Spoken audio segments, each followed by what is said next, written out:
So I'm here tonight to tell you about the toughest job I've ever had. Teaching 6th grade in Washington, D.C. public schools. Fresh out of my undergraduate studies, I decided that I would spend a few years solving the American educational problems before heading off to grad school and beginning my real career of a judge, a talk show host, or governor of Tennessee. And so I figured go big, go home, and I decided that if I was going to make a real impact, that I should get myself hired into the worst possible school.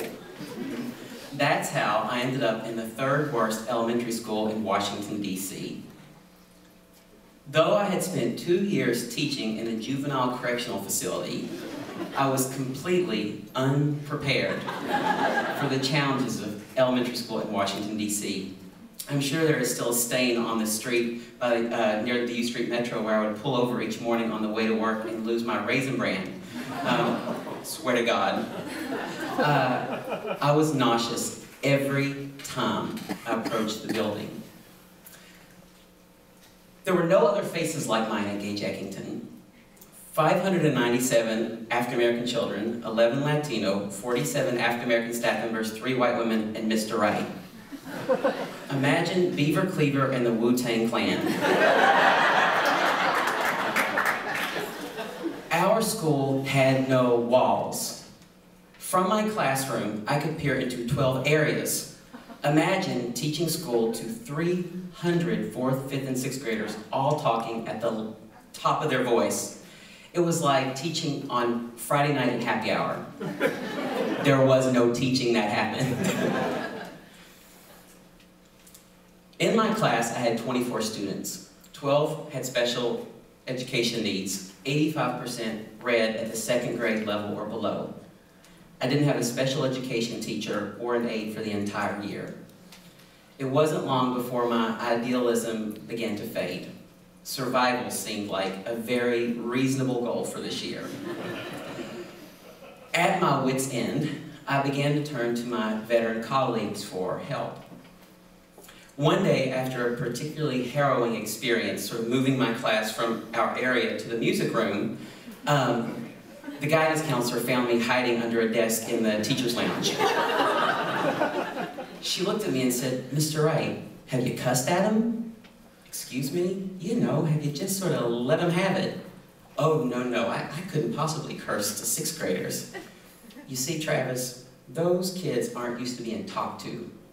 They only pay attention when you yell at them. If you just sort of do this little talking thing, they completely zone you out. A perfectly timed curse word will let them know that you mean business." This was the same woman who was famous for getting her licks. As the students walked down the hall, she would stomp them on the feet or throw them an elbow, and as they doubled over in pain, she would say, "Oh, boys and girls, that's why we walk in line."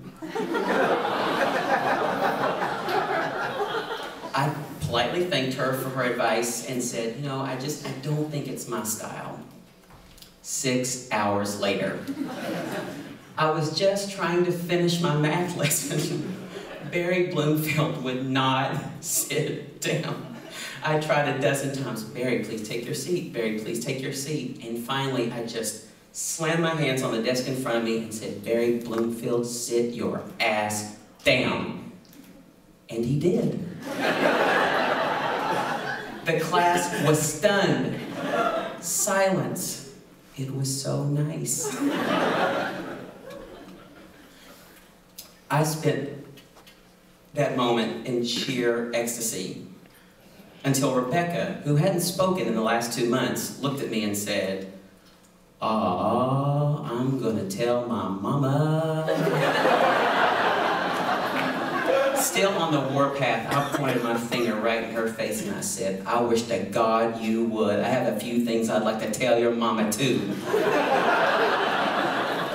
I did not sleep that night.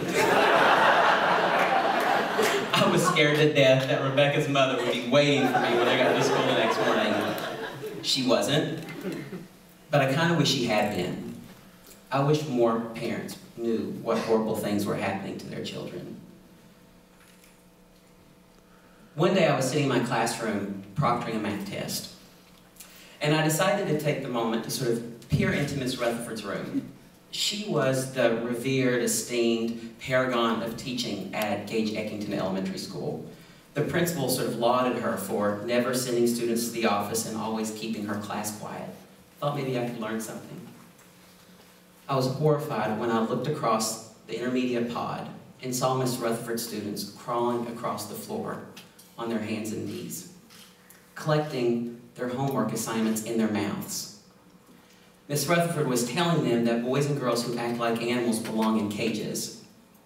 And I realized that's exactly what we were training those children to do. At that moment, I decided I could not do it anymore. After lunch, I gathered my class in the front of her area, and I began to cry. And I said, boys and girls, I'm so sorry. I'm sorry for all the horrible things that have happened to you. I'm sorry that you have to come to this place every day, and I'm so sorry for what I have done. I explained to them that when I raised my voice, that I was being disrespectful, and I promised that I would never do it again. There were plenty of times that I wanted to, but I didn't. That night, I called every parent in my class, and I said, thank you so much for trusting me with your child. Please tell me what your goals are, what you're working on at home. I will do my very best to support you. Things didn't change immediately in my classroom, but slowly they started to turn. The kids kind of started doing their homework.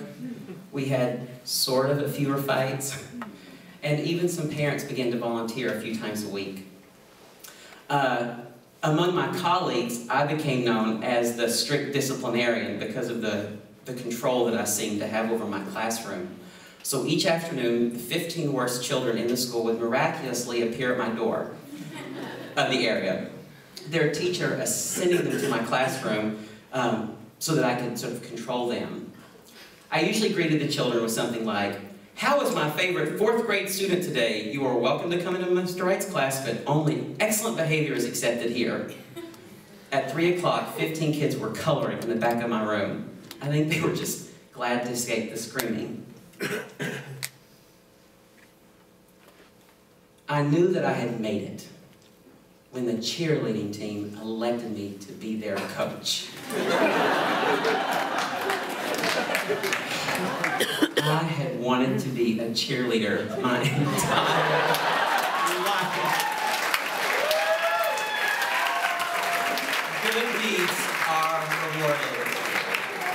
We didn't even have a basketball team at our school, but we had pep rallies just so the cheerleaders could do their thing. Most of my girls could not read, but they did the best. Cheers, rants, rhymes, you name it. These girls were phenomenal. They were so good, in fact, that their signature move, popping the coochie, actually became banned from the schoolyard. Bereft. These children were bereft. That's why, just before the final pep rally, they came to me and said, Mr. Wright, can we please pop the coochie at our list pad? I said, ladies, it is not appropriate for 4th graders to pop the coochie. Navolia, the captain, stepped forward and said, oh, Mr. Wright, we don't want to do it in that dirty way. We just want to do it in that little girl cheerleading way. I thought to myself, good point. Navolia said, I'll make you a deal. If we all make A's on our next spelling test, can we pop the coochie for 15 seconds? You expect me to lose my job for 4th graders to pop the coochie? We gonna make A's, Mr. Wright? Seemed like a reasonable excuse for losing a job. I didn't think there was a chance in hell that these girls would make an A on their spelling test. But sure enough, on Friday at practice, every girl on the squad showed up with an A on her spelling test, signed by their teacher to verify the accuracy of the document. So I said, okay girls, you win. I'm going to lose my job. It better be good. Next week at the pep rally, the girls were amazing. Their first 3 numbers brought the entire school to their feet. And then it was time for the grand finale. They did their splits, kicked their toes, turned around, they whipped it to the left, they whipped it to the right, and then they lined up right in front of the whole school. Navoli, at the top of her voice, shouted, "Pop it, girls! 1, 2, 3, 4, 5, 6, 7, 8, 9, 10. They counted each one. Those girls popped it like it has never been popped before.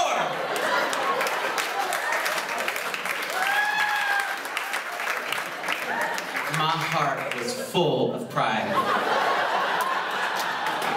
That is until Miss Brady, the principal, took her bullhorn, said, "Mr. Wright, get to the office!" At which point, the sole white man in a crowd of 597 African-American children, 11 Latino children, 47 African-American teachers, 3 white ladies, slide out of the bleachers for making 4th graders pop the coochie. Miss Brady chewed me out like I have never been chewed out before, calling me everything but a white boy. When we finally got to her office, and she asked me what I had to say for myself, I looked at her and I said, "Miss Brady, I made those girls a deal. I told them that if they made A's on their spelling test, they could pop the coochie at the pep rally." Miss Brady took a deep breath. Perplexed, she looked at me and said, "You mean those girls made A's on their spelling test?" "Every one." She looked me right in the face and she said, "Pop on, Mr. Wright!"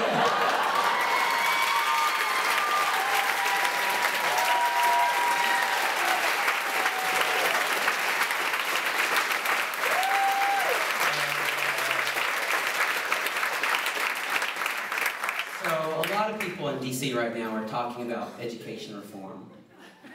I just hope